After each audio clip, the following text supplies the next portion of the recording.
المواضيع بتاعت النهارده الاند بوينت والفاينيتد والايتس والستيمن وكيسز وسنترفيوج وباور بوينت. الوقت مش هيكفي يعني ده المفروض ان احنا ندخل فيه خلاص، بس الوقت عمره ما هيكفي الا مع طيب.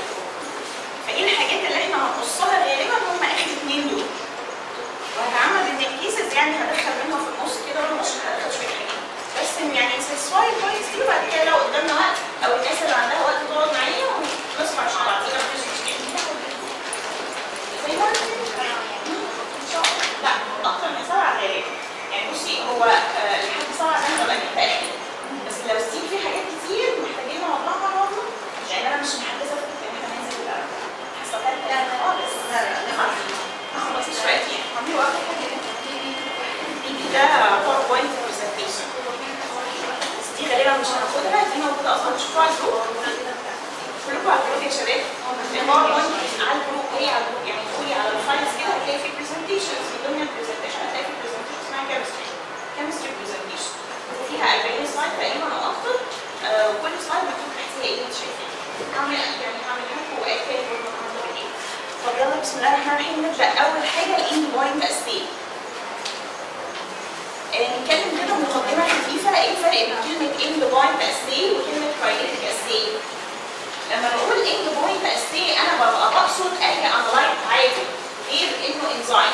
يعني مثلا انا عايز اعمل اسي لجلوكوز، لكالسيوم، لاي حاجه من الترايجليسرايدز او الليبيد بروفايل، لبيليروبين، لالبومين، لتوتال بروتين، كل حاجه بتتقاس ملي جرام بالديسيليتر او جرام بالديسيليتر.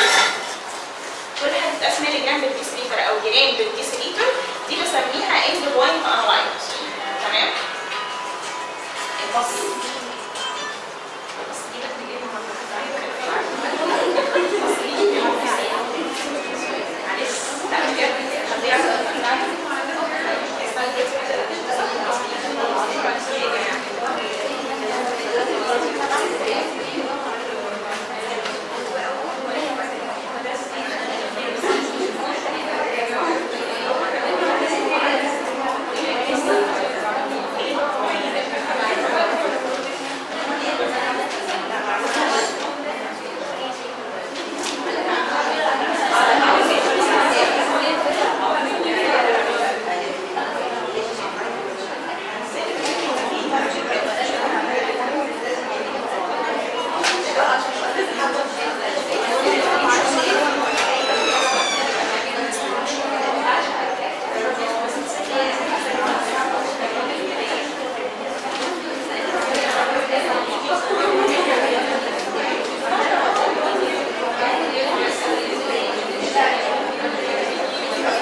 بقول اند بوينت بقصد بيها ان انا عايز اعمل اسي لابوراتوري اسي لاي انالايت بيتقاس ملي جرام بير ديسيليتر او جرام بير ديسيليتر. طب ليه بنقول كده؟ لان اي حاجه انزايم بتتقاس انترناشونال يونت دي مش هينفع ان انا اعمل لها اند بوينت اسي. مش هينفع خالص، يعني مش هينفع تماما ولا ينفع؟ ينفع. الفرق ايه بين كلمه اند بوينت وكلمه كاينيتيك؟ دول اللي انتم بتسمعوهم كتير. كلمه اند بوينت يعني انا بجيب السامبل بتاعتي، بجيب الريجنت بتاعي واعمل لهم هما الاثنين انكيوبيشن واستنى لحد ما وقت الانكيوبيشن كله يخلص ينتهي، وبعد كده اروح عامله اسي للانالايت اللي انا عايزه اجيبه. فانا كده عملت ايه؟ كده عملت اسي للانالايت at the end of the reaction، عشان كده سميناه end point. اخر نقطه في الرياكشن عملت عندها اسي. ايه الفرق بين كلمه ان انا بعمل اسي عند اخر نقطه في الرياكشن وان انا بعمل اسي كاينيتيك؟ كلمه كاينيتيك ان انا بدور على شكل الرياكشن. لو ده شكل الرياكشن كده وبعدين كده وبعدين كده، هنعرفه زي ما نيجي نشرح الاند بوينت. انا مش هاجي اقول ان الرياكشن وقف هنا فهقيس هنا. ليه؟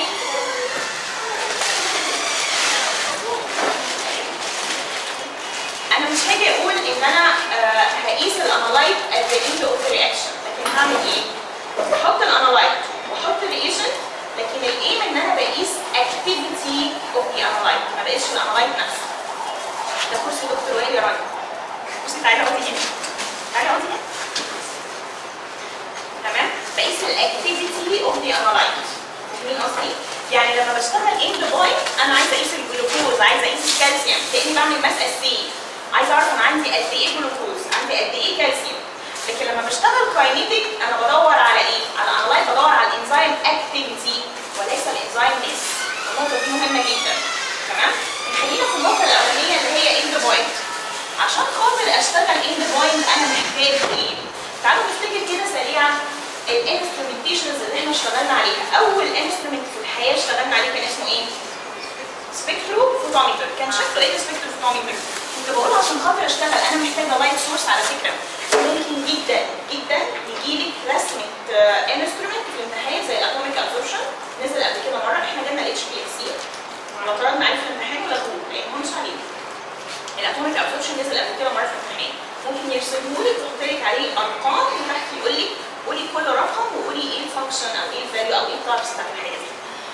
في السبكتروفوتومتر كنا بنقول عندنا لايت سورس وانترنت سليت ومونوكروميتر واكزيت سليت، وبعد كده عندنا كيوزيتا، وبعد كده عندنا حاجه كده اسمها ديتكتور. لو قلنا هفكركم بالكلمتين اللي انا قلتهم قبل كده، دكتور كريم بيحب جدا يسال في الحته دي. sensitivity and specificity are two criteria of spectrophotometer. discuss. فين الحته اللي انا بقول عليها دي مسؤوله عن السنسيتيفيتي في السبكترو، وفين المسؤوله عن السبيسيفيستي؟ هاي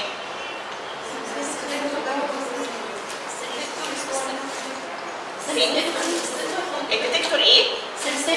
سنسيتيف. والمونوكروميتور حد عنده راي تاني؟ هو كده فعلا، لان المونوكروميتور او الاسم الاصح ليه ويف لينث سيلكتور. كلمه مونوكروميتور دي بنقولها مجازا لان معظم الفلاتر مونوكروماتيك، لكن ممكن الويف لينث سيلكتور يبقى دايكروماتيك.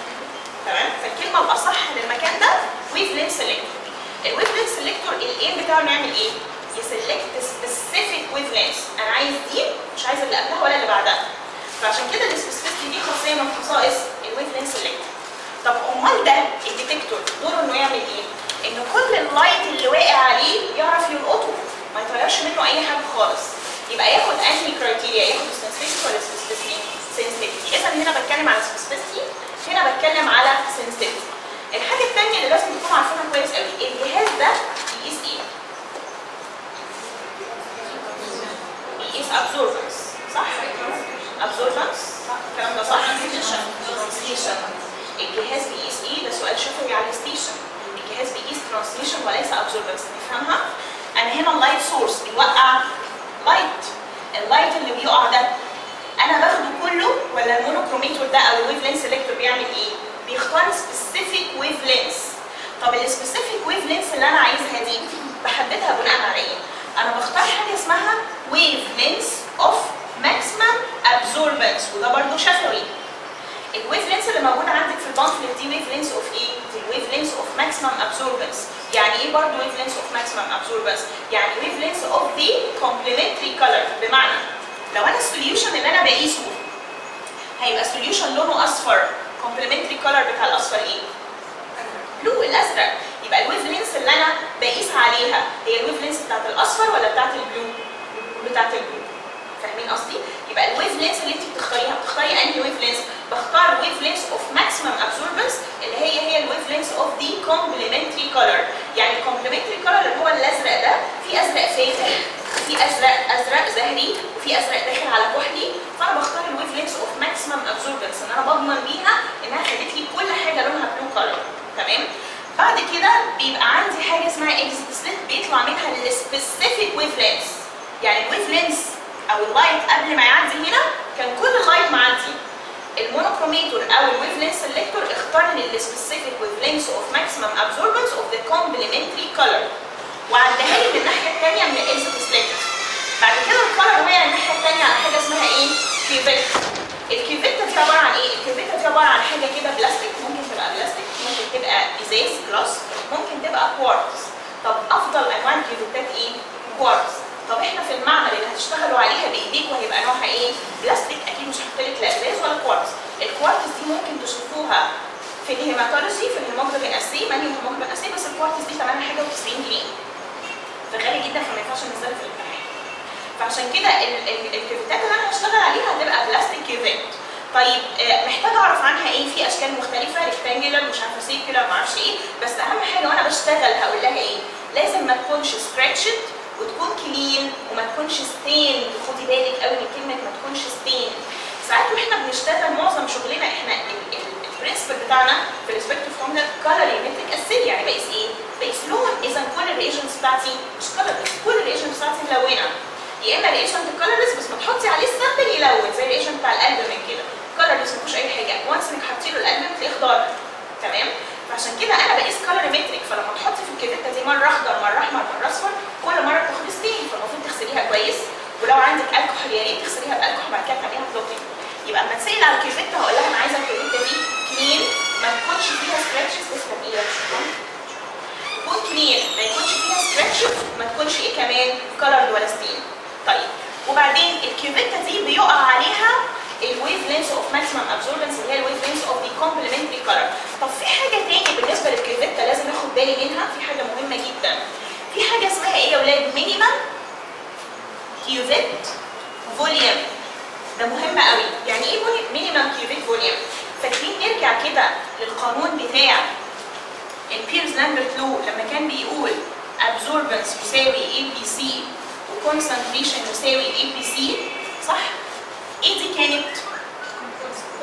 كونستنت اللي هو المولر ابسوربتيفيتي. طب ودي دي كانت اللايت باث. طب احنا كنا بنغير اللايت باث فوق مع اللايت باث تحت ليه؟ عشان كنا بنقول لايت باث ان 1 سنتيمتر. تمام؟ الكيفيتا المفروض المينيمم فوليوم بتاعها يبقى 1 سنتي. تمام؟ طيب بعد كده اللايت هيقع من الكيوفيتا على الديتكتور. قلنا الديتكتور اهم خاصيه من خصائصه ايه؟ السنسيتيفيتي، ان كل لايت واقع عليه يقدر ياخده، هو ياخد اللايت ده بقى ويحوله لالكتريك سيجنال. طيب الديتكتور ده فاكرين كان مين انواعه؟ عايزه اهم نوعين. مين اهم نوعين؟ البي ام تي والفوتو دايود، والاهم على الاطلاق هي البي ام تي. بس البي ام تي ليها هتسال كل اللي انا بقوله ده كومبليت في العمل، كل اللي انا بقوله ده نظري ام سي كيو كومبليت في العمل.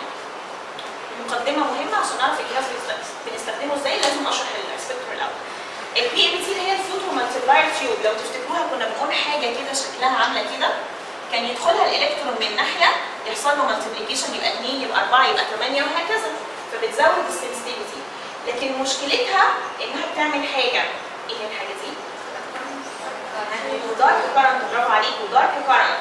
يعني ايه دارك كارنت؟ كلمه دارك مقصود بيها انا ما عنديش لايت، مش حاطه الفيشه بتاعت الجهاز مقفول، بس انا خلصت البروسيس بتاعتي وكان في الكترون جوه كده متبقي من البروسيس اللي قبل كده ماشي بيتفسح جوه الجهاز، فالالكترون ده عدى على الفوتو مالتيبلاير تيوب فعملت له مالتيبليكيشن فبقى في عندي مينيمم كارنت. لو جيتي فتحتي الجهاز وما استنيتيش عليه ان هو يهيت ودخلتي له الجهاز لما بتقولي له هيتنج كانه بيرجع كل حاجه للزيرو من الاول، بيستابيلايز كل حاجه عنده. لو انت استعجلتي على الجهاز وقلتي له انا عايزه اشتغل بسرعه، الفوتو مالتيبلاير تيوب اوريدي عندها ريزيدوال فوليوم من ايه؟ من الكارنت، هتعمل لك حاجه كانها كاري اوفر، يعني تطلع لك قرايه الحاجه الجديده باخر قرايه هي اساسا. عشان كده الدارك كارنت دي من الديس ادفانتج بتاعت البي ام تي او الفوتو مالتيبلاير تيوب. يبقى دلوقتي انا عرفت ان انا بختار الويف لينس بتاعت الماكسيمم ابزوربنس اللي هي الويف لينس اوف ذا كومبلمنتري كلر، دي اول حاجه تهمني. تاني حاجه عرفت ان الجهاز بيقيس ايه يا ولاد؟ ترانسميشن وليس ابزوربنس، والجمله دي مهمه قوي في الشفوي، مهمه جدا. طيب هو بعد ما الجهاز هيقيس ترانسميشن، هو انا في الاخر بطلع للعيان نتيجه ايه؟ ترانسميشن، بطلع للعيان نتيجه ايه؟ انا بطلع له كونسنتريشن، صح؟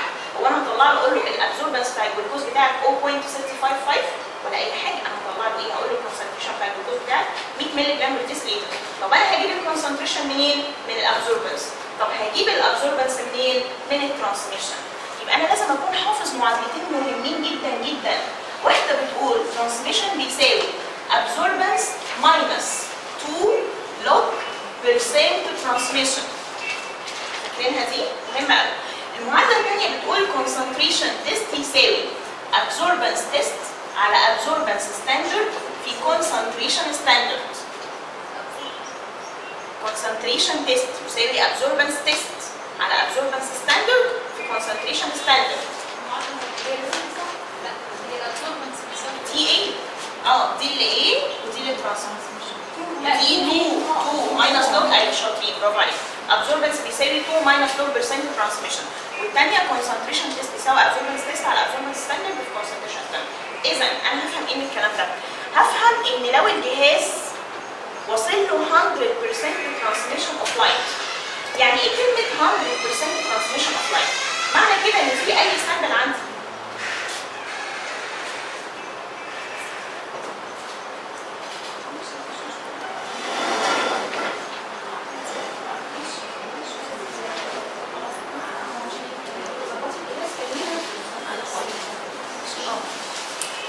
absorbance بيساوي 2 minus 2% transmission. معنى كده ايه يا شباب؟ ان انا الديتكتور بتاعي لو وصلت 100% transmission of light معناه حصل قد ايه absorbance؟ ولا حاجه. ركزي معايا، لو الديتكتور بتاعي وصل له 100% transmission of light معناه حصل قد ايه absorbance؟ ولا حاجه، تمام؟ طب لو الديتكتور بتاعي وصل له 0 transmitted light معناه حصل قد ايه absorbance؟ 100%. طب تعالي كده نطبقها. لو قلت لك مثلا ان الترانسميشن دي طلعت 100%، هو لوج 100 بكام؟ لوج 100 بكام؟ ب 2، تمام؟ اللوج ده دايما النمبر اوف زيروز اللي موجوده جنبي. لو انا 100 يبقى لوج 100 ب 2، لو انا 10 يبقى لوج 10 ب 1، 1000 يبقى لوج 1000 ب 3، تمام؟ طيب يبقى ساعتها لو انا لوج 100 ب 2 يبقى الابسوربنس 2 ماينس 2 هيساوي 0، صح كده؟ جميل. يبقى انا من الايكويشن الاولى لما حصل ترانسميشن اوف لايت للديتكتور، الديتكتور حس الترانسميتد لايت وبعدين عمل ايه؟ وبعدين خدوه حطوا في الايكويشن دي طلع منه الابزوربنس، وبعدين حاجه من الاثنين، يا اما يطلع لك على الديجيتال سكرين ايه هو الابزوربنس لو انت مبرمجه الجهاز على ابزوربنس، يا اما يطلع لك على الديجيتال سكرين ايه هو الكونسنتريشن. احنا في الامتحان بيكون مبرمج لنا الجهاز على ايه؟ على الابزوربنس. انا بعمل ايه بقى في الامتحان؟ انا بدخل الامتحان بلاقيها حاطالي بامفلت، والبامفلت دي كاتبالي فيها اسم الانلايت اللي انا المفروض اشتغله. الورق اللي انتم مصورينه عملي هتلاقوا فيه في الاخر بامفلتس كده، هنبقى نفتحها ونقرا بامفلت مع بعضينا ونعرف احنا بنقرا البامفلت ازاي. بس غالبا البامفلت اللي بتيجي في الامتحان ما بتبقاش نفس البامفلت التيبيكال اللي موجوده معانا. بيحط لك ورقه سيمبل قوي كده ويكتب لك اسم الانلايت فوق مثلا جلوكوز، لان ده اشهرهم على الاطلاق. وبعدين ممكن لا يكتب لك هنا البرنسبل. ساعات يكتب لك البرنسبل بيقول لك ايه هو البرنسبل، وساعات يكتب كلمه برنسبل ويسيبه ويخليك انت اللي تكمليه. بعد كده يروح كاتب لك هنا شويه كرايتيريا، بيقول لك الويف لينس والتمبريتشر بتوعك المفروض يكونوا ايه. بعد كده يروح عامل لك جدول ويقول لك انت عندك 3 حاجات لازم تعمليهم، عندك بلانك وستاندرد وتيست. وبعدين حط لك هنا السامبل والرياجنت، بلانك وستاندرد وتيست. حط لك هنا السامبل والرياجنت، ويجي مثلا في بلانك مش عايز سامبل لكن عايز رياجنت 1000 مايكرو، في الستاندرد عايز 10 وعايز 1000، في التيست عايز 10 وعايز 1000. انا كده فهمت ايه من الكلام ده؟ فهمت ان هو بيقول لي انا عايزك تعملي لي 3 انابيب. انبوبه هنسميها بلانك، وانبوبه هنسميها ستاندرد، وانبوبه هنسميها تيست. الانبوبه اللي هنسميها بلانك دي ما فيهاش اي حاجه غير ايه؟ الريجنت بس. فيها 1000 مايكرو ريجنت او 1 ملي ريجنت. الانبوبه اللي هسميها ستاندرد فيها 1000 مايكرو ريجنت زائد 10 مايكرو من الستاندرد. هو فين الستاندرد ده؟ هو بيديهولي. الانبوبه اللي هسميها تيست فيها 1000 مايكرو من الريجنت زائد 10 من السامبل بتاعت العيان. يبقى انا دخلت على الجهاز، سلمت على الممتحن. طبعا خدوا بالكم من البلطو الابيض النظيف المكوي المقفول. تمام؟ لازم يكون مقفول، بالذات عشان الدكتور كريم شاهين السنه اللي قبل اللي فاتت قعد على ستيشن الاند بوينت. قعد عليه، دي طبعا المفروض ما تحصلش، المفروض المدرسين اللي يقعدوا. الدكتور كريم شاهين قعد عليه عشان يشوف الناس شكلها بيبقى ايه وهي داخله تشتغل عملي. فكان بيعلق جدا على الشكل وعلى الجلافز وعلى اللبس، فناخد بالنا من الحته دي، وهو حقه صراحه. يعني لازم يكون البلطو كويس ومقفول عشان بيهتموا قوي. نستحمل عشان بيهتموا قوي بالنقطه دي. تمام؟ الحاجه الثانيه يا ريت يكون معانا اقلام الماركرز بتاعتنا، ويا ريت تكون بيرمننت، ما تبقاش وايت بورد.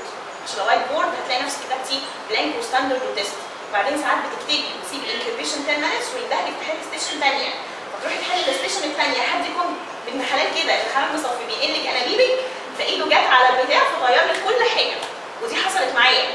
تمام؟ فخدي بالك ان الاقلام بتاعتك تكون بيرمننت. هما المفروض بيكونوا موفرين قلم، بس احنا نروح بحاجتنا بقلم بيرمننت وبقلم كوريكتور وبقيه الحاجات. طيب وبعدين قالت لك ازيك يا هبه عامله ايه؟ الانالايت بتاعك النهارده جلوكوز، يلا وريني هتشتغل ازاي. حاطه لك ايه بقى؟ حاطه لك المانفلت، وحاطه لك على جنب كده سامبل جيل سيبريتور تيوب عليها باركود واسم العيان وكل حاجه وفيها السيرم من جوه. ممكن تكون حاطه لك اكتر من سامبل لنفس العيان، احمد محمد محمود. تمام؟ وحاطه لك العلبه بتاعت الريجنت او فكهم لك بره فيها الريجنت، وفيها علبه صغيره خالص كده اسمها ايه؟ ستاندرد. علبه شكلها فظيع كده اسمها ستاندرد. تمام؟ وبتقول لك يلا اشتغل. واخده بالك ان انا حاطه لك كام نوع لنفس العيان، كام سامبل لنفس العيان؟ 3. ليه بقى؟ عايزاكي تختاري افضلهم. طب افضلهم ليه؟ ايه اللي يميز الحلو من الوحش؟ انا هختار السامبل اللي شكلها كلير. تمام؟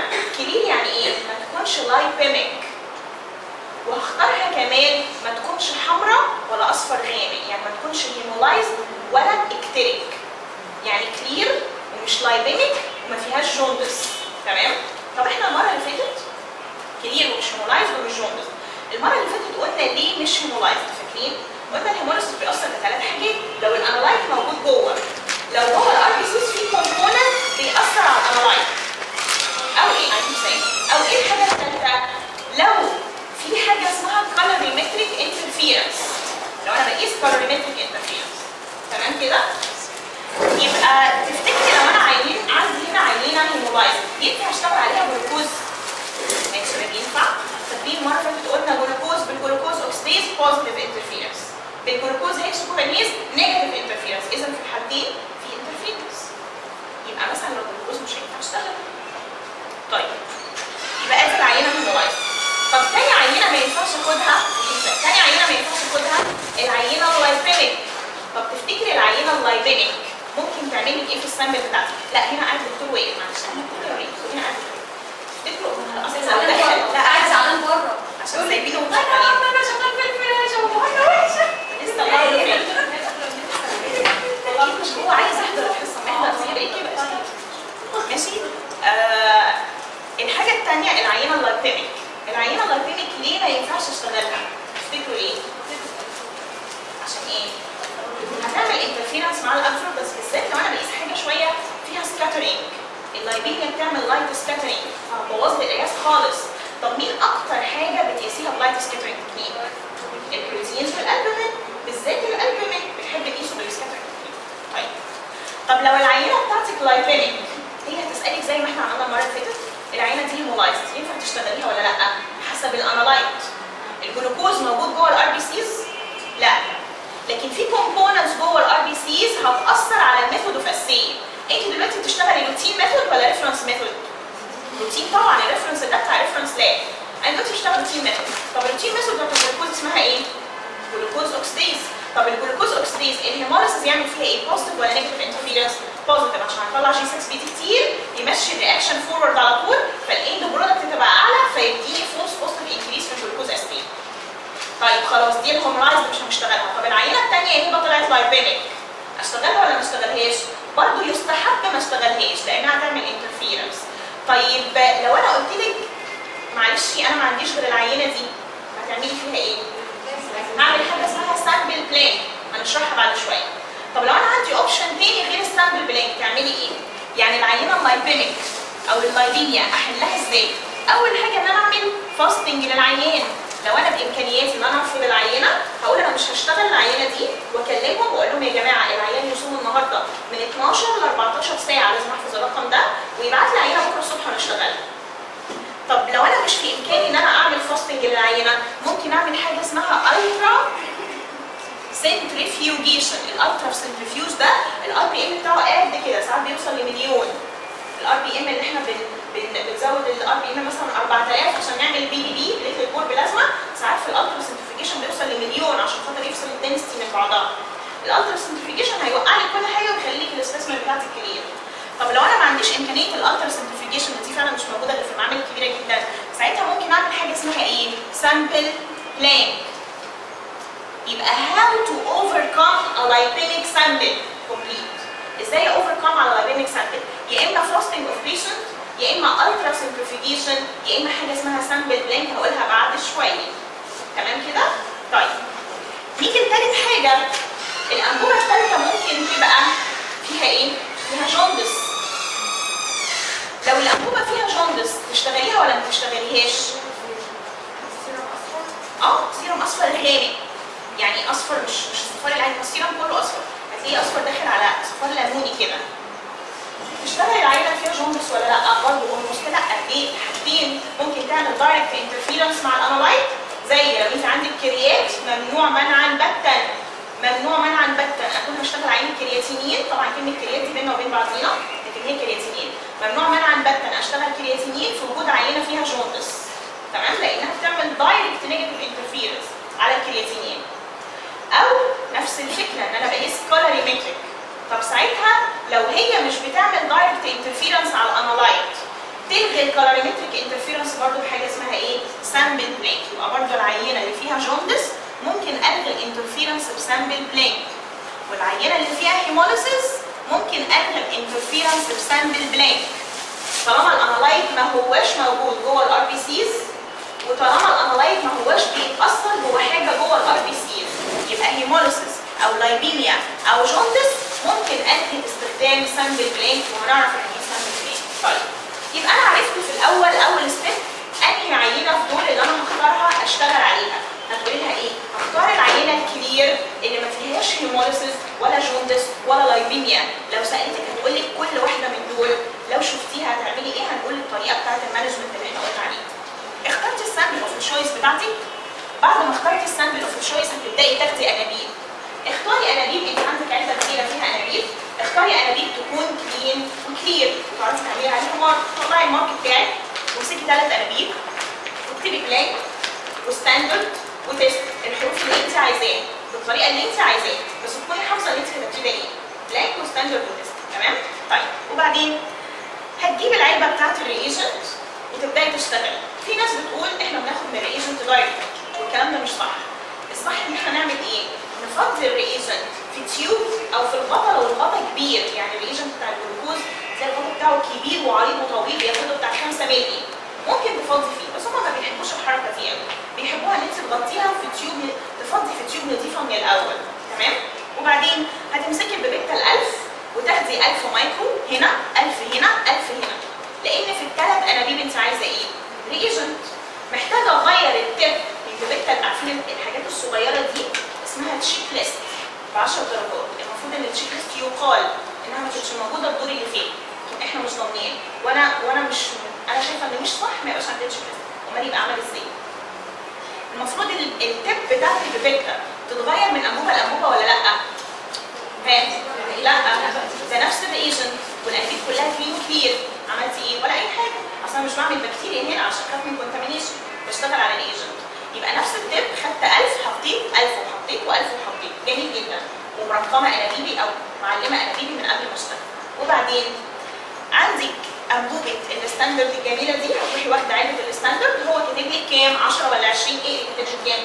كاتب لك 10، اوكي، هاخد بالتب اللي هي 10 مايكرو، هسحب. المفروض ان البيبيتا لازم نكون كلنا متعودين احنا بنسحب ازاي. انت بتدخلي دايسه على البيبيتا، ما تدخليش تدوسي جوه، انت بتدخلي دايسه، وبعدين لما تدخلي جوه ترفعي صباعك بالراحه، ما ترفعيش صدمني. لو رفعتي صدمني هتاخدي ايه بابل، وتفضلي تنزلي وتاخدي ايه بابل.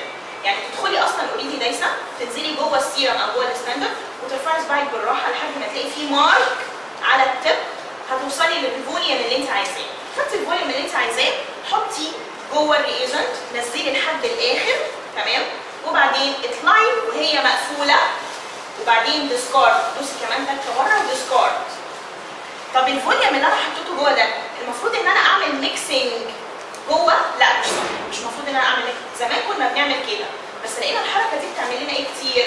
ايه بابلز، والايه بابلز لما انت بعد كده تيجي تدلقي الكلام ده في الكيوفيتا اللي هتحطيها جوه الجهاز، لو الكيوفيتا دي من فوق مليانه اير بابلز هتعدي لك هواء على الفاضي، هتعدي لك اللايت على الفاضي، فانا مش عايزه اير بابلز. تمام؟ يبقى انا جاست ان انا احط الفوليوم بتاعي وهطلع بالبيبيتا هرميها بره. طب الميكسنج هعمله ازاي؟ هتمسكي التيوب تعمليها كده، دي طريقه الميكسنج، مش هعملها كده عشان ما تنضرش في عينيكي، تمام؟ ومش همسكها واعملها كده لانها مش متغطيه، يبقى انا همسك التيوب واعملها كده تلتنج على خفيف، هيحصل لها ميكسنج وهتبقى زي الفل. سبت التيوب دي، خدت التيوب الثالثه فيها 1000 ريجن، وخدتي 10 مايكرو من السامبل بتاعتك، ورحتي حطاهم ورميتي وعملتي ميكسنج وسبتيهم. هتلاقي مكتوب عندك هنا ايه؟ انكيوبيت او ميكس، ساعات مش هحط لك ميكس، ميكس اند انكيوبيت فور 10 minutes. اخلطيها واسقيها لي في الانكيوبيشن لمده 10 دقائق. اوكي، عملت ميكس وانكيوبيت فور 10 minutes. في ال 10 دقائق دول لو في تشيك ليست، ولو الممتحن اللي قاعد لذيذ كده وعايز يهزر معاك ودي حاجه كويسه لان هيديكي درجه، هيقعد يسالك بقى في الكلام اللي احنا قلنا عليه في المقدمه، الجهاز بيقيس ايه؟ نوع اللايت سورس بتاعك ايه؟ ايه الديفرنت تايبس اوف، فاكرين الكلام ده؟ different type of light source. طب ايه البيست type of light source؟ طب ايه الديتكتور؟ طب بيختلف من جهاز للتاني ولا لا؟ كل الكلام اللي على الانسترومنت اللي احنا عارفينه. طيب في خلال ال 10 دقائق يا تتسالي يا تروحي اي ستيشن ثانيه يورين او كيس او اي حاجه تخلصيها وترجعي تاني. رجعت بعد ال 10 دقائق، المفروض ان انا اعمل ايه؟ المفروض ان انا اظبط الجهاز، لا ده انا كان المفروض اظبط الجهاز ايفن قبل ما اشتغل، يعني المفروض قبل ما ادخل على خط الشغل دي اظبط الجهاز. اظبط الجهاز بمعنى ايه؟ الجهاز بيبقى عندك فيه سكرينه كده، السكرينه دي بيبقى فيها، لو افترضنا ان ده وش الجهاز ودي ديجيتال سكرين، الديجيتال سكرين بيبقى عليها اسهم كده طالعه ونازله، بيبقى حاطط لك هنا مثلا الويف لينس، وهنا مثلا التمبريتشر او اي بارامتر اي فاريبل تاني، المفروض هو مظبط بس مش دايما، انا في الستيشن بتاعتي مش مظبط. هنا كاتب لك مثلا الويف لينس انا عايزه عند 580 والتمبريتشر عايزه عند 32 مثلا اي رقم. انت لقيتي هنا الويف لينس عند 500 والتمبريتشر عند 30، هتدوسي على الزرار اللي فوق لحد ما تادجست الويف لينس وتدوسي تحت لحد ما تادجست التمبريتشر. اولموست بيبقوا مظبطين، لكن يعني تحسب لو حد كان لاعب فيه اتشيك، حتى لو متظبط اقول لها اول ما ادخل على الجهاز اتاكد ان الجهاز مفتوح على الاقل بقاله 5 دقائق عشان يعمل هيتنج وستابيلايزيشن. بعد كده اتاكد ان الويف لينس والتمبريتشر اللي على الجهاز هم نفس الويف لينس والتمبريتشر بتوع اي بارامتر فاريبل هنا، تتاكد ان هو موجود هنا بتوع الانالايت اللي انا عايزه اقيسه. تمام؟ رحت بعد 10 دقائق عشان اشتغل. ايه اول انبوبه هحطها في الثلاث انابيب؟ افتكروا انهي واحده؟ البلانك. يعني ايه كلمه بلانك؟ كلمه بلانك عارفه يعني كانك بتجيب الحاجه اللي قدامك على بياض كده، بمعنى الجهاز انا عايز اظبطه يعني اعمل له ادجستمنت. هو انا عايز اظبط ايه في الجهاز؟ ايه الحاجه اللي هتقيس في الجهاز؟ الديتكتور. انا عايز اظبط الديتكتور، بمعنى ان انا عايز اقول للديتكتور ايه؟ انا هحط لك دلوقتي رياجنت، بس الرياجنت اللي انا حاطه ده ليه لون وانت بتقيس كالوريمتريك. انا خايف لما احط لك الرياجنت وعليه السامبل او عليه التست انك تقرا لي لون الرياجنت معاك، فعشان كده انا هحط لك لون الرياجنت الاول واقول لك ايه؟ لو سمحت adjust to zero، اللي هي بالعربي بنقولها ايه؟ صفر على كده، صفر. مثلا انا انا بشتغل جلوكوز والايجنت بتاع الجلوكوز لونه بينك شويه كده، فانا احط له الاول البلانكه بتاعت الجلوكوز، ادي البلانكه دخلتها على الجهاز فيها الايجنت بس، فانا بقول له اعمل ايه بالبلانكه دي؟ اعمل حاجه اسمها زيرو ادجستمنت. طب لما تكتب لي كلمه زيرو ادجستمنت معناها ايه؟ المفروض تقولي ايه؟ مش معناها ايه؟ مش الغي الفرع بتاعك، نلغي اللون. معناها زيرو ابزوربنس، صح؟ كلمة زيرو ادجستمنت معناها زيرو ابزوربنس، طب كلمة زيرو ابزوربنس معناها ايه؟ 100% ترانسميشن اوف لايت، مش ده اللي لسه قايله؟ لما الترانسميشن كان 100 وحلينا الايكويشن اللي كانت فوق بتاعت الابزوربنس بتاعت 2 ماينس 1% ترانسميشن كان الابزوربنس بيساوي زيرو. اذا انا بقول له اعمل لي زيرو ابزوربنس للكلر ده، الكلر ده ما تشفطش منه اي حاجه خالص، زيرو ابزوربنس يعني 100% ترانسميشن اوف لايت. تمام كده؟ طيب دخلت البلانك، هل دايما بندخل ريجنت بلانك؟ لا، ساعات بندخل ديستلد ووتر. طب تفتكري امتى بندخل ديستلد ووتر؟ لو الريجنت بتاعك ايه؟ كلرلس، بسيطه جدا. مش انت لما تيجي تقري البلانك تلاقي كاتب لك ايه؟ ساعات في بلانكات اير بس ما بندخلش اير كتير دلوقتي، بس يقول لك ديستلد ووتر او ريجنت. امتى تدخلي ديستلد ووتر؟ لو ريجنت ملوش لون. بس انا ضعيفه وهاتي لي الورقه وكلي براحتك.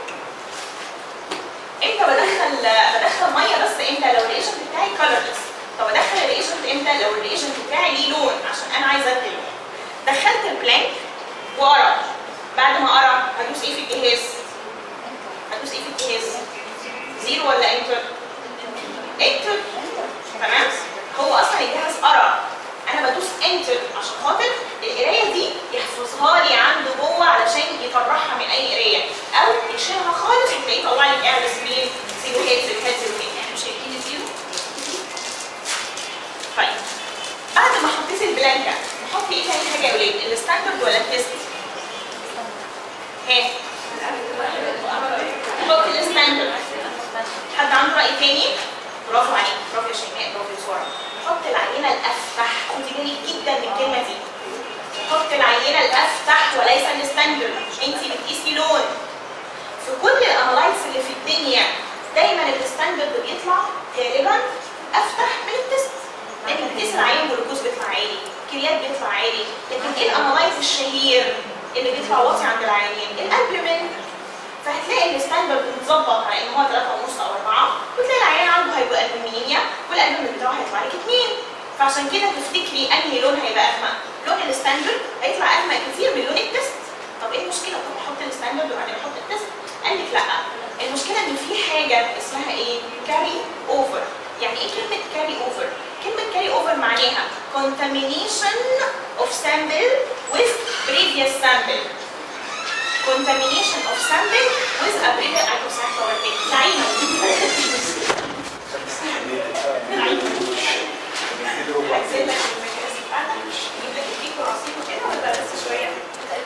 مفيش طبيخ ولا ايه؟ ماشي. كلمة كاري اوفر معناها ايه؟ contamination of sample with a previous sample. بمعنى انا حطيت دلوقتي عينة، العينة دي الكونسنتريشن بتاعها كان عالي.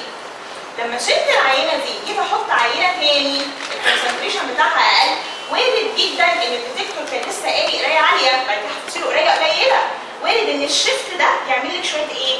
كاري اوفر، ينقل لك شوية ارقام شوية على السامبل دي. يبقى الافضل ان انا اعمل ايه؟ انتقل تدريجيا من اللون الافتح للون الاغمق. زي ما قلنا في معظم الانالايز تقريبا، في كل الانالايز تقريبا التست بيبقى اغمق من الستاندرد، الا في انهي انالايز؟ الالبومين وساعات التوتال بروتين، بس ما لقيتش فيه توتال بروتين في الامتحان. طيب يبقى تاني حاجه هدخلها، نفترض ان انا هدخل الستاندرد. وانا هدخل ازاي؟ انت فتحتي الجهاز ولقيتي هنا في الكيوفيتا او الكيوفيتا بره، حاطط لك 3-4 كيوفيتا، تاخدي انضفهم واللي ما عليهاش سكراتشز واللي مش فيه ستيند، تمام؟ وبعدين هتغسليها بديستل ووتر. بعد ما تغسليها بديستل ووتر هفترض ان هي دي الكيوفيتا. بعد ما تغسلها بديستل ووتر انت عندك البنج اللي انت شغاله عليه فلتر بيبر او عليه تيشو كده عادي، هتحطي كده التيشو دي وبعد كده تمسكي الكيوفيتا كده. الكيوفيتا ليها ناحيتين فيهم اوباسيتي، وليها في ناحيتين غامقين وفي ناحيه كلير كده. كمان حته. خلاص يا عم. في ناحيتين غامقين وفي ناحيتين كلير. همسك من ناحيتين ايه؟ الغامقين. خلاص. اصلا انا قلت الناحيتين الغامقين. وبعدين هحط التيشيرت ده كده على البتاع واعملها بلوتنج على خفيف. تمام؟ يعني كده كده اعملها بلوتنج على خفيف. يعني بنزل كل الديستل ووتر، عملت البلوتنج، حطيت الايجنت كله اللي هو البلانك، حطيت البلانك جوه الانسترومنت او جوه الجهاز، وقست ودوستي دوستي انتر. خلاص؟ هو كده خلاص المفروض عمل اوريدي زيرو ادجستمنت.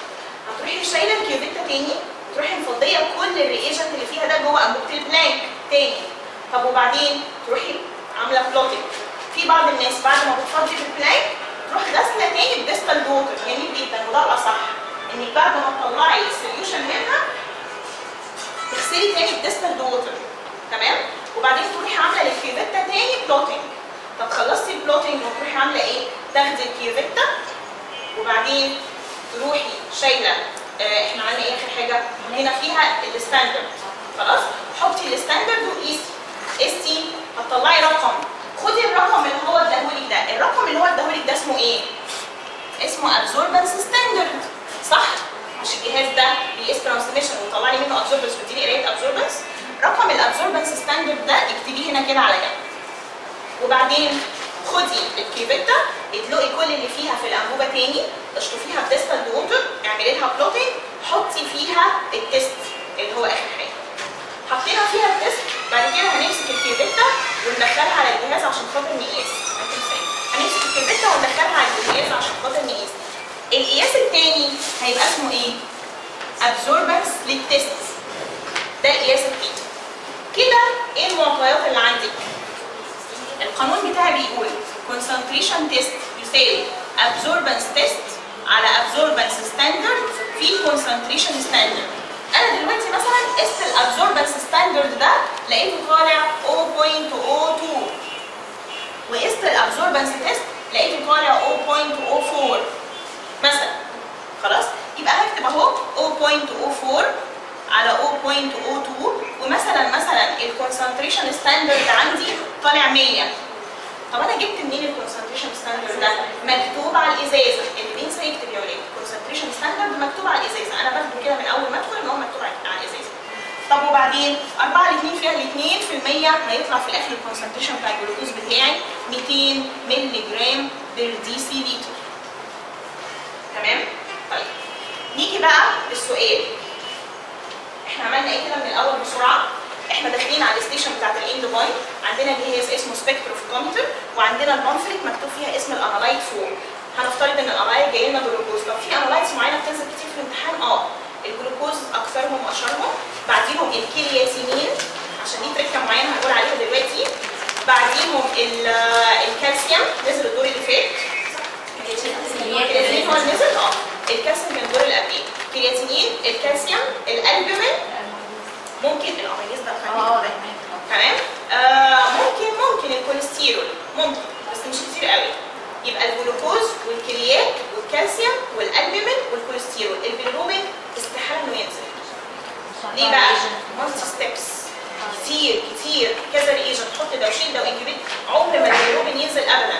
عشان كده البيليروبين يحب يسالك عليه كتير في الكومبليت، فوشيري ايجنت مش عارفه مين ايه كده، يسالك عليه كتير في جون دراسك اند جروف وحديقه الديناصورات والحاجات الغريبه بتاعت غريبه قوي بتاعت البيليروبين دي. طيب مسكت البامفلت، قريت البامفلت سريعا، خدي بالك ان البرنسبل ممكن يسالك على البرنسبل بتاع التست فيها. بعد كده بصي المعادله بتاعتك عايزه ايه، ظبطي الجهاز يكون مفتوح ويكون متسخن ويكون متادجست على ده.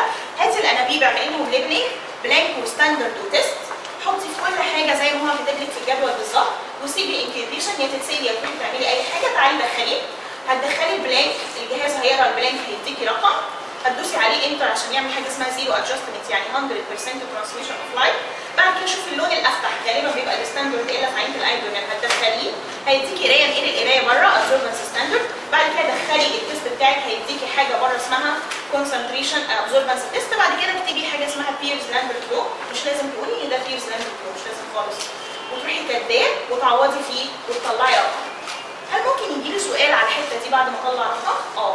وبالذات لو على الجلوكوز. عارفه ايه هو السؤال؟ يقول لك كونفيرت الرقم اللي طالع لك ده تو اس ايونت. حولي لي الرقم ده لاس ايونت. حد شطور بقى يقول لي ال 200 دي هتديني كام اس ايونت؟ 10. برافو. هعمل ايه بقى؟ هاخد الرقم ده اضربه في 10 على الموليكيولار ويت. فاكرين لما قلنا الوحيد اللي احنا حافظينه الميلك ريت بتاع الجلوكوز، عشان كده هو بيعتمد على كده، ده برضه الوحيد اللي هم حافظينه. الميلك ريت بتاع الجلوكوز كام؟ 180. يبقى انت هتضربي 200 في 10 على 180 اولموست مثلا هتطلع ب 12.1 حاجه كده تقريبا. طب الرقم اللي هيطلع ده هتكتبي جنبيه ايه؟ ملي مول بير لتر. برافو عليك. معلش بقى انا بس عايزه اخش على المفاهيم المعقوله. ايه الحقيقه يعني قولي لي كده الكالكوليشن، ايه الحاجات اللي عايزه تبص عليها الاول بسرعه قبل ما اشتغل عشان لسه هنمسك الكالكوليت الاوريجينال.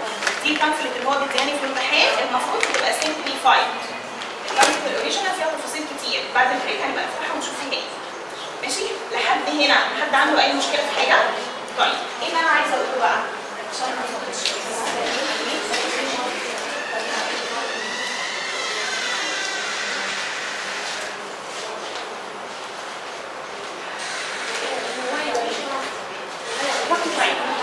احنا قلنا البلانكينج وقلنا الكريتا وقلنا هنافويد الهيموليسيس واللايكيميا وقلنا كل حاجه هنقدر نكفر عليها ازاي وقلنا هنقيس ازاي وهنعوض في انهي تيست. طيب ساعات كده احنا خلصنا. ساعات يجيب لك بدل السامبل دي، بصوا يا شباب في مره من المرات في امتحان كده لذيذ شويه ما اداهمش بيشنت سامبل. المفروض العينه اللي بتجيلك بتبقى ايه؟ بيشنت سامبل، عيان وعايز اعرف هو كام. ما اداهمش بيشنت سامبل، اداهم حاجه اسمها ايه؟ اداهم كواليتي كنترول سامبل. المفروض اتصرف معاها ازاي؟ عادي زي سامبل. هو سامبل وعايز يعرف الكونسنتريشن بتاع الجلوكوز اللي بتبقى كام. هتصرف معاها زيها زي السامبل وهعوض في البيل سامبل فلو وهطلع رقم. بس بعد ما طلعت رقم انا هعمل ايه بالرقم ده؟ انا لازم الرقم ده اعمل له ايه؟ هقارنه يا اما بالريفرنس رينج اللي هو حاطه لي بتاع الكواليتي كنترول، يا اما لو هو راسم لي تشارت. يعني ساعات ينزلها لك يحط لك تشارت صغيره كده وحاطط لك عليها المين والستاندرد ديفيشن. نفترض مثلا كان حاطط لك تشارت جلوكوز وحاطط لك المين هنا مثلا 100 و120 و140 وتحت 80 و60 وانت طلع لك كام؟ 200. خلاص 200 دي هتلاقيها معديه 3 اس صح؟ وبعدين هيقول لك اعملي انتربريتيشن على الريزلت اللي طلعت لك. هو انت اخرك 140 وهو مديكي ريزلت واحده، هتقولي ايه؟ ان الكواليتي كنترول سامبل اللي انت دخلتيها دي مدياكي ريزلت اسمها 1 3 اس يعني 1 كواليتي كنترول اكسيدنج 3 ستاندرد ديفيشن، معناها ان ده راندوم ايرور، معناه كذا كذا كذا والكوريكشن بتاعه كذا كذا كذا. تمام؟ انا شايفه انها حلوه، لو نزلت في الامتحان فكرتها حلوه ما تخوفش وما تقلقش. لحد كده حد عنده سؤال؟ كده خلصنا الستيشن بتاعت الاند بوينت، ندخل على الستيشن الثانيه اللي اسمها كاينيتيك. ايه بقى فكره الكاينيتيك ستيشن ونركز فيها بقى لان هي مالتي ستيب بروسيدجرز مليانه حاجات كتير قوي من جوه. نفس الجهاز لو الواحد طلع نتيجه غلط بتحسب كله غلط. بص يا شباب اولموست اللي قاعد على الجهاز لو انت مطلعه نتيجه قوي خالص النتيجه بيقولها لك. ليه بقى؟ لان غالبا النتيجه اللي انت طلعتيها دي بتبقى داخله في كيس، ما بتبقاش بس نتيجه وروحنا. يعني احنا مثلا في الامتحان بتاعي كنا بنمتحن على تيست البومين، والالبومين كان قليل في عيان هو مدي هيستوري ان هو عيان كرونيك ليفر ديزيز وبيديتيريوريت. فالمفروض تاخدي الالبومين اللي طلعتيه من الاند بوينت وتحطيه في الكيس. المفروض تاخدي ال دي اتش اللي طلعتيه من الكاينيتيك ستيشن وتحطيه في الكيس. فلو مطلعه ارقام غلط هتشخصي غلط. فمثلا اللي كان بيطلع الالبومين 3 كانت بتقول له ايه؟ لا صلحه خليه 2. تمام؟ اللي كان مطلعه 1 تقول له لا صلحه خليه 2 عشان الكيس تعرف يحليها صح. تمام؟ فاولموست لو انت مطلعه نتيجه بعيده خالص هي بتقول لك لو مثلا 2 وانت مطلعه 2 ونص، 2 ونص ل 1 ونص عادي ان شاء الله مفيش مشكله. الا بقى لو كريات الديسيمال في الكريات بيفرق. نيجي بقى على الستيشن الثانيه اللي اسمها كاينيتيك اسي. احنا قلنا الكاينيتيك اسي ده بنعمله لمين؟ الكاينيتيك مش هناخد الكريات الاول؟ ماشي يا رود ناخد الكريات الاول. كرياتينين احنا متفقين بالكرياتينين ده اند بوينت ولا كاينيتيك؟ ولا كاينيتيك؟ عارفينه مستخبيين ليه؟ اسمه 2 بوينت كاينيتيك اسي. انا عماله اقول ان الكريات بيتقاس اند بوينت صح؟ قلت الجلوكوز الكريات الكالسيوم الكوليسترول بيتقاسوا اند بوينت. بعدين دلوقتي جايه اخدعكم واقول لك الكريات اسمه 2 بوينت كاينيتيك اسي. ليه الكريات اسمه 2 بوينت كاينيتيك اسي؟ فاكرين مشكله الكريات لما قلنا ان الكريات عنده حاجه اسمها انترفيرنس، والانترفيرنس دول في ايرلي انترفيرنس وليت انترفيرنس. يعني ايه كلمه انترفيرنس؟ يعني في حاجات في كيميكالز في السامبل ممكن تاثر لك على قرايه الكريات اللي انت عايزاها. تمام؟ دول بنسميهم سلو رياكتورز، سوري دول رابيد رياكتورز اللي بيأثروا بسرعه، ودول بنسميهم سلو رياكتورز صح؟ الرابيد رياكتورز يعملوا ايرلي انترفيرنس، يرياكتوا بسرعه مع الكريات ويديك رقم مش مظبوط. والسلو رياكتورز يعملوا ليت انترفيرنس. طب انا عايز الغي الكلام ده، قال لك انت هتعملي ايه؟ هتقيس الكريات في نقطتين فسموه ايه؟ 2 بوينت. طب النقطتين دول هم ايه بوينت؟ عشان كده سميتهم لك 2 بوينت. طب امال ليه بقى بتلخبطني وبتقول لي كاينيتيك؟ اصل كلمه كاينيتيك مش معناها انزيم. كلمه كاينيتيك معناها حركه، انا بتنقل من حته لحته. فانا هنا بعمل 2 بوينت كاينيتيك اساسيه. يعني ايه؟ يعني هقيس قرايه اولى وبعدين هقيس قرايه ثانيه. هتلاقي البامفلت زي البامفلت اللي قبلها بالظبط، وحاطط لك نفس الجدول بالظبط، بس جاي كاتب لك ايه يا دعاء؟ كاتب لك ايسي يعني انكيوبيت 10 minutes، وبعد كده مثلا ايسي عند، او ساعات ما يحطلكيش كلمه انكيوبيت دي، يقول لك مثلا انكيوبيت 2 minutes، ايسي عند 2 وبعد كده ايسي عند 8، وات ايفر هو كاتب لك كام؟ ممكن يقول لك قيسي عند دقيقتين وبعدها قيسي عند 8 دقائق، قيسي عند دقيقتين وعند 10 دقائق، قيسي عند دقيقتين وعند 4، هو حر. تمام؟ زي ما هو عايز، زي ما هو عايز يطلع لك النتيجه كام. طيب زي ما الكيت جايه لك البامفلت بتقول النتيجه كام. طب انا قست، عملت انكيوبيشن وقست عند دقيقتين وطلعت رقم. وبعد كده نفس العينه اللي انت سواء سايباها جوه الانكيوبيتور او طلعتيها بره شويه، هتدخليها جوه الجهاز وتدوسي عليها انتر عشان تجيبي القرايه الثانيه اللي بعد 8 دقائق او بعد 10 دقائق. كده بقى عندي ريدنج 1 وبقى عندي ريدنج 2. هتعملي ايه؟ هكتب ريدنج 1 هنا مثلا طلعت 0.5، وهكتب ريدنج 2 هنا مثلا طلعت 0.3، واروح اعمل ايه بقى؟ هروح قايل R2 ناقص R1، اطرح الطول ليه؟ ساعات النتيجه تطلع لك بالعكس، دي 0.3 دي 0.5 وتفرق. ماليش دعوه بالاشارات خالص، ما اقولش بقى ماينس ماينس مالتبلاي واجمعهم، ماشي؟ ماليش دعوه. يعني R2 اول ولا اول فرقت معاكي؟ الأفضل مثلا خلاص انت كده ولا الاصل بس الاكبر، ماليش دعوه بالماينس والبلس. يعني 5 ناقص 3 2، 3 ناقص 5 2، مفيش ماينس مفيش بلس. انا عارفه ان مذاكره العيال بتجننا بتدخل كل حاجه وبعطيها، فعادي مفيش مشكله. طيب المهم طرحت الريدنجز من بعضيها وطلعت ريدنج اسمها ايه؟ ما اسمهاش R3، طلعت الديفرنس بين R1 و R2. R دي يعني ريدنج، طلعت الديفرنس بين R1 و R2 سميتها 0.2. طب الريدنج دي بقى اعمل فيها ايه يا ولاد؟ ادخلها فين؟ في البيرز لامبرت لو، صح؟ مش ده في الاول وفي الاخر اسمه اند بوينت اسي؟ هو انالايز بيتقاس ات ذا اند اوف ذا رياكشن، بس عشان خاطر في حاجه اسمها سلو رياكتورز ورابيد رياكتورز، ايرلي انترفيرنس وليت انترفيرنس، عشان خاطر الغي الانترفيرنس ده خدت قرايه في الاول وخدت قرايه في الاخر وطرحت القرايتين من بعض وجبت قرايه في النص. القرايه اللي انا جبتها في النص دي اروح حاطط نفس البيرز لامبرت لو كونسنتريشن تيست ابزوربنس تيست على ابزوربنس ستاندرد كونسنتريشن ستاندرد، واروح باخد ال 0.2 دي حاططها هنا واكمل عادي جدا واطلع الكونسنتريشن اوف كريات بتاعي. يبقى لو جالك البرنسبل، جالك الكرياتينين وقال لك البرنسبل اوف كرياتينين اسيد، بتبتدي تقولي ايه؟ اللي دخلوا الامتحان دول في الكتاب وقالوا ايه؟ ما كانوش قعدوا معانا المره دي. لو جه قال البرنسبل اوف تيست هنكتب نقول ايه؟ ماشي 2 بوينت كاينيتيك اسيد بس، ولا في حته ثانيه لازم اقولها؟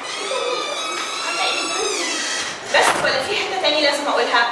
في حته ثانيه لازم اقولها. يعني 2 بوينت كاينيتيك اسيد واسم الرياجنت بتاعي ايه؟ واسم الرياجنت بتاعي في الكريات اسمه ايه؟ جافي ولا جافي ده ما عادش موجود خلاص، ما بقاش موجود.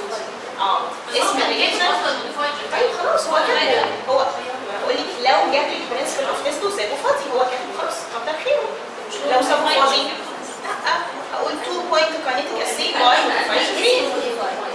ليه اسمه ايه؟ ميثودز اوف موديفيكيشن، مش احنا واخدينها في الانالايز الورقه اللي هتوزع عليكم النهارده في الكريات. في عندنا ميثودز، الميثود اللي انت اشتغلتي عليها دي اسمها 2 بوينت كاينيتيك اسي، دي اول ميثود اوف موديفيكيشن. كلمه جافي ده اسم الريجنت اللي هو البيكريك اسيد. جافي ده الراجل اللي طلع التست ده. الريجنت اسمه بيكريك اسيد اللي هو لونه اصفر، تمام؟ جافي لما كان بيقيس الكريات على طول بالطريقه العاديه بتاعت الاند بوينت اسيد كان بيطلع نتائج غلط. فعرف بعد كده ان المشكله فين؟ في الرياكتورز. ان في حاجه اسمها ايرلي رياكتورز وسلو رياكتورز وليت رياكتورز. فراح عمل ايه جافي ده؟ عمل طريقه ثانيه موديفايد فسماها ايه؟ موديفايد جافي. ايه هي اول طريقه عملها؟ 2 بوينت كاينيتيك اسيد. ده اسم الموديفيكيشن. طب هل في كاتبينها في الورق؟ اصبروا بس. هل في اذر ميثود اوف موديفيكيشن؟ في 3 تانيين. في طرق تانية ممكن تحطي حاجه تشيل لك الرياكتورز الاولانيين، مش حافظاهم طبعا هنقراهم بس لازم انتوا تحفظوهم. ماشي؟ طيب. يس. اول ما اقول ستاندرد ده عشان الناس ما تعرفش ايه؟ ستاندرد بس مش عارفه اقيسه مرتين ولا ايوه. السؤال يا جماعه، مش هم قالوا لكم كده المره اللي فاتت في المراجعه؟ مراجعه بتاعت المره اللي فاتت قالوا لكم الستاندرد بنعمله مرتين؟ ايوه. السؤال الستاندرد بنقيسه عادي مره واحده ولا بنعمله مرتين؟ بنعمله مرتين برضه. هو الكريات دي طبيعته في رئه اصل في السامبل جوه السامبل نفسها، فعشان كده برضه بقيسه مرتين وبطرح الديفرنت. عشان كده في ناس كتير طلعت قرايات غلط المره اللي فاتت لانها دخلت الستاندرد مره واحده بس، طلعت قرايته مره واحده بس. طيب كتر خيره، بس على فكره المفروض ما يقولش. هو المفروض بيقول لك ميجر، هو خلاص حط لك الجدول بعد كده يقول لك انكيوبيت كذا وكذا، ولا هيقول لك ستاندرد ولا هيقول لك تيست، لكن هو سايبها لك علشان اللي بينطبق على التيست برضه بينطبق على الستاندرد. الاسئله يعني انا قست الستاندرد في الاول اللي هو ال1. مش هو قال لك قيسي عند دقيقتين و8، قيسي الستاندرد عند دقيقتين و8 وطلعي ديفرنس. طلعتي كده قرايه الستاندرد، بعد كده قيسي التيست عند دقيقتين و8 وطلعي ديفرنس، بعد كده عوضي بيهم هما الاثنين في الايكويشن بتاعتك. لا لا لا يس. ماشي يا ولاد؟ خلاص؟ ماشي، ده سؤال حلو مش وحش. قولي. لا كانوا طرحينه جاهز. يا اما هو كان مطروح جاهز زي ما رانيا بتقول لي. كانوا مطرحينه لكم جاهز. نعم. يا جماعه لو سمحتوا بليز الكلام. قولي. مش انا بدخل الستاندرد الاول مش ايوه هو الابسوربنس وبعد كده بدخلها ار1 دقيقتين وبعد كده 8 دقايق. بتدخلي الستاندرد بنفس الطريقه اللي دخلتي بيها التست. اصل حضرتك بتقولي هنشرح مرتين. ايوه بتدخلي الستاندرد بنفس الطريقه اللي دخلتي بيها التست. بتدخليه عند 2 minutes وتقري، وتدخليه عند 10 minutes وتقري وتطلعي ديفرنس وتكتبيه. لو هو بيديكي قرايه ستاندرد، لو هو بيديكي قرايه ابسوربنس اوف ستاندرد خلاص بيديكي القرايه، هتعملي ليه؟ هو مديها لك. يعني هو لا كده مش هينفع. دعاء لو عايز سؤال تساليني عنه. لو هو مديكي قرايه الابسوربنس بتاعت الستاندرد على طول، هو مديكي القرايه والكونسنتريشن مكتوب على الستاندرد، هقيسه ليه؟ مش هقيسه. هو ساعات بيعمل كده علشان التست ده بياخد وقت، بتقيسي مره في الاول مره في الاخر وتطرحي وتعملي، فساعات بيديكي قرايه الستاندرد على طول. لو ما اداكيش قرايه الستاندرد الابسوربنس هيتعامل نفس معامله التست بالظبط. اتفقنا؟ نفس معامله التست. خلاص؟ طيب مش هتشتغلين، سيبك منه بس دلوقتي. هنقول في الانالايز. لحد دلوقتي مفيش. خلاص؟ ماشي يا ولاد؟ عرفنا الكرياتينين بيتقاس ازاي؟ طيب. نيجي بقى للكاينيتكس. الكاينيتكس دي موال فهنركز فيها. كان في سؤال يا ولاد بيقول ايه الفرق بين كلمة ستاندرد وكلمة كواليتي كنترول، أو كلمة كاليبريتور وكلمة كواليتي كنترول. مش الكواليتي كنترول دي سامبل والستاندرد ده كمان سامبل.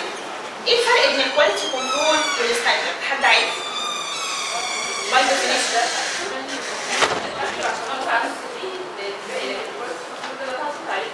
ماشي كلامك حلو، عايزين ديفينيشن. الله ينور عليكي يا ساره. اما كواليتي كنترول الله ينور عليكي، كواليتي كنترول يعني sample of matrix like the same matrix of the human matrix. ايه الماتريكس الكتير اللي انا قلتها دي؟ sample has the same matrix like human matrix. دي quality control. يعني عينه من نفس عينه البني ادم. يعني مثلا لو انا هقيس البومين في سيرم يبقى الكواليتي كنترول بتاع الالبومين ايه؟ سيرم سامبل. لو انا بعمل كولتر سي بي سي يبقى الكواليتي كنترول بتاع الكولتر ايه؟ عينه سي بي سي ماتريكس اوف ذا سيم هيومن ماتريكس. طب امال ايه الكاليبريتور او الستاندرد؟ سامبل اوف ا سنجل نون كونسنتريشن. عينه ليها تركيز واحد معروف. سنجل نون كونسنتريشن. الهدف منها ايه؟ ان انا بعوض بيها في البيرز لامبرت لو عشان اطلع concentration of test، او ان انا بستخدمها في حاجه اسمها calibration curve. used in the calibration curve. ايه هو الكاليبريشن كيرف؟ هو الكيرف ده اللي بيقول ايه؟ relation between concentration و absorbance. هو نفس الايكويشن بتاعت البيرز لامبرت لو. يبقى كلمه ستاندرد زي بتاع اي حاجه في الدنيا، اي كيرف في الدنيا عشان تطلعي البيرز لامبرت لو بيتعبر عنه بالكيرف ده concentration وابسوربنس. تمام؟